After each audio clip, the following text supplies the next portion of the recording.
ನಮಸ್ಕಾರ ಫ್ರೆಂಡ್ಸ್, ಇವತ್ತು ನಾವು ಮಾತನಾಡೋದು Karnataka's most prestigious government exam KAS Karnataka administrative service ಬಗ್ಗೆ. IAS ಹಂಗೆ ಇದು ಕರ್ನಾಟಕ ರಾಜ್ಯದ ಟಾಪ್ ಲೆವೆಲ್ ಎಕ್ಸಾಮ್. ಇದನ್ನು ಕ್ಲಿಯರ್ ಮಾಡಿದ್ರೆ ನೀವು ಕರ್ನಾಟಕ ಸರ್ಕಾರದ ಆಫೀಸರ್ ಆಗಿ ಸರ್ವ್ ಮಾಡ್ತೀರಿ.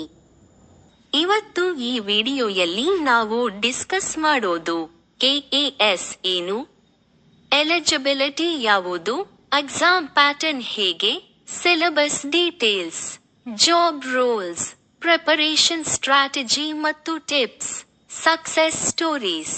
ಹಾಗಾದ್ರೆ ಫುಲ್ ಕ್ಲಾರಿಟಿ ವಿಡಿಯೋ ಶುರು ಮಾಡೋಣ. KAS ಅಂದರೆ Karnataka administrative service.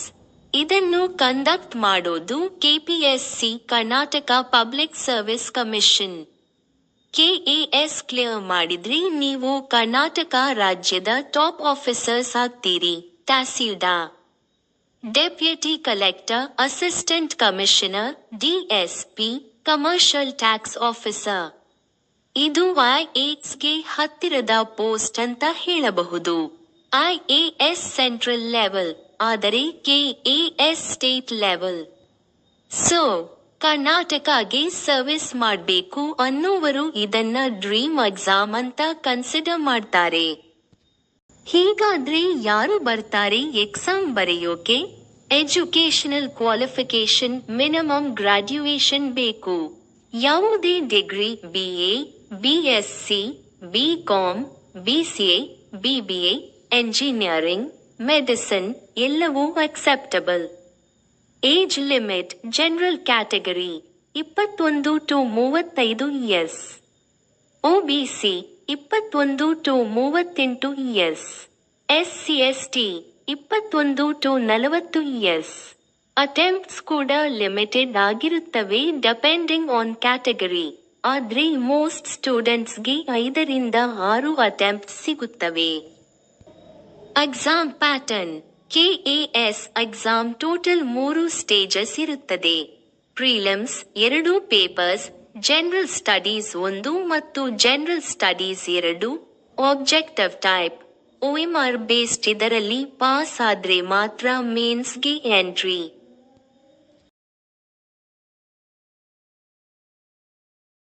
Mains total 7 papers. Descriptive type Kannada compulsory paper, English compulsory paper, GS papers optional subjects. ಇಲ್ಲಿ ರೈಟಿಂಗ್ ಸ್ಕಿಲ್ ಟೆಸ್ಟ್ ಆಗುತ್ತೆ. Interview personality test 200 marks. Officers panel ನಿಮ್ಮ confidence, knowledge, personality test ಮಾಡ್ತಾರೆ. Detailed syllabus. ಈಗ syllabus ನೋಡೋಣ. ಇದು ಸ್ಟೂಡೆಂಟ್ಸ್ಗೆ biggest challenge. Prelims syllabus general studies 1, history of India ಮತ್ತು Karnataka, geography, polity, economy, current affairs. Science ಮತ್ತು tech general studies 2, Karnataka related topics, constitution, government schemes, mental ability, reasoning, general knowledge. Mains syllabus. Paper 1 Kannada compulsory, paper 2 English compulsory, paper 3 essay, 2 essays, 1 national, 1 state related. Paper 4 general studies 1, history, heritage, polity. Paper 5 general studies 2, economy, planning, rural development.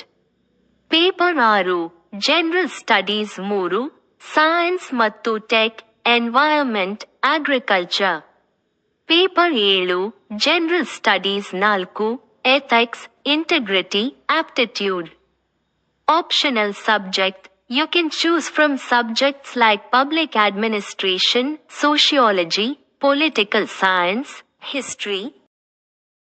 Job roles. After KAS exam clear ಆದ್ಮೇಲೆ ಯಾವ post ಸಿಗುತ್ತವೆ ಅಂತ ನೋಡೋಣ. Deputy superintendent of police DSP, assistant commissioner AC tahsildar, Deputy Collector, Commercial Tax Officer, Assistant Director in various departments. ಇವು ಸೊಸೈಟಿಗೆ service ಮಾಡುವ ಅವಕಾಶ ಕೊಡುತ್ತವೆ. ಒನ್ ಸೈಡ್ ನೀವು ಅಥಾರಿಟಿ ಇರ್ತೀರಿ, ಇನ್ನೊಂದು ಸೈಡ್ ಜನರಿಗೆ ಸರ್ವಿಸ್ ಕೊಡ್ಬೇಕು ಅನ್ನೋ ದೊಡ್ಡ ಜವಾಬ್ದಾರಿ ಕೂಡ ಬರುತ್ತದೆ. KAS tough exam, but possible with smart preparation. Few tips. Step 1 NCERT books ಓದಿ, history, geography, polity basics. Step 2 Karnataka history ಮತ್ತು ಕಲ್ಚರ್ ಮೇಲೆ ಹೆಚ್ಚು ಫೋಕಸ್ ಮಾಡಿ. ಸ್ಟೆಪ್ 3 ಕನ್ನಡ ಪೇಪರ್ಗೆ ರೆಗ್ಯುಲರ್ ಪ್ರಾಕ್ಟೀಸ್ ಮಾಡಿ. ಸ್ಟೆಪ್ 4 ಕರೆಂಟ್ ಅಫೇರ್ಸ್ ಡೈಲಿ ಓದಿ, the Hindu, Kannada news papers. Step 5 previous year question papers practice ಮಾಡಿ. Step 6 Mach tests ತೆಗೆದುಕೊಂಡು ರೈಟಿಂಗ್ ಸ್ಪೀಡ್ ಇಂಪ್ರೂವ್ ಮಾಡಿ. Consistency is the key. ದಿನಕ್ಕೆ 6-7 ಅವರ್ಸ್ ಸ್ಟಡಿ ಮಾಡಿದ್ರೆ 1-2 ಇಯರ್ಸ್ನಲ್ಲಿ ಎಕ್ಸಾಮ್ ಕ್ರ್ಯಾಕ್ ಮಾಡಬಹುದು. ಫ್ರೆಂಡ್ಸ್, ಹಲವು ಆರ್ಡಿನರಿ ಬ್ಯಾಕ್ಗ್ರೌಂಡ್ನವರು KAS ಕ್ಲಿಯರ್ ಮಾಡಿ ದೊಡ್ಡ ಆಫೀಸರ್ಸ್ ಆಗಿದ್ದಾರೆ. Farmers children, small town students, working professionals ಎಲ್ಲರೂ ಹಾರ್ಡ್ ವರ್ಕ್ ಮತ್ತು ಡೆಡಿಕೇಶನ್ ಇದ್ದರೆ ಪಾಸ್ ಆಗ್ತಾರೆ. ರಿಮೆಂಬರ್, ಇದು ಒಂದೇ ಎಕ್ಸಾಮ್ ಅಲ್ಲ, ಇದು ಲೈಫ್ ಚೇಂಜಿಂಗ್ ಆಪರ್ಚುನಿಟಿ. ಹೀಗಾಗಿ ಫ್ರೆಂಡ್ಸ್, ಇದು ಕರ್ನಾಟಕ ಅಡ್ಮಿನಿಸ್ಟ್ರೇಟಿವ್ ಸರ್ವಿಸ್ ಬಗ್ಗೆ ಕಂಪ್ಲೀಟ್ ಮಾಹಿತಿ. ವಿಡಿಯೋ ಇಷ್ಟವಾದ್ರೆ ಲೈಕ್ ಮಾಡಿ, ಶೇರ್ ಮಾಡಿ, ಸಬ್ಸ್ಕ್ರೈಬ್ ಮಾಡಿ. ನಿಮ್ಮ ಕ್ವೆಶ್ಚನ್ಸ್ ಇದ್ದರೆ ಕೆಳಗೆ ಕಾಮೆಂಟ್ ಮಾಡಿ. ಧನ್ಯವಾದಗಳು.